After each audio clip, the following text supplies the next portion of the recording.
4 মাস ধরে বেতন না পাওয়া ও নানা অব্যবস্থাপনার অভিযোগে সড়কে ময়লা ফেলে প্রতিবাদ জানিয়েছেন ঢাকা উত্তর সিটি কর্পোরেশনের পরিচ্ছন্নতা কর্মীরা।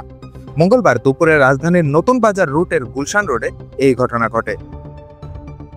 ময়লা ফেলে রাখায় তীব্র যানজট সৃষ্টি হয় নতুন বাজারের গুলশান রোড সহ আশেপাশের সড়কে। তীব্র গরমে সড়কে ফেলা ময়লার দুর্গন্ধ আর যানজটে চরম ভোগান্তি পোহাতে হয় সাধারণ মানুষকে। তবে ঘটনার বিষয়ে পাল্টা অভিযোগ করেছেন সিটি কর্পোরেশনের 18 নম্বর ওয়ার্ডের পরিচ্ছন্নতা বিষয়ক সুপারভাইজার মোহাম্মদ মুজিবুর রহমান।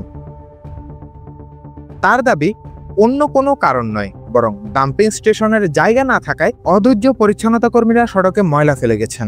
পরে কর্তৃপক্ষের সঙ্গে আলোচনার মাধ্যমে আশ্বস্ত হয়ে দুপুরের দিকে পরিচ্ছন্নতা কর্মীরা নিজেরাই সড়ক পরিষ্কার করে ফেলেন। শাহিয়া তৌসিফ, দৈনিক সমাচার, ঢাকা।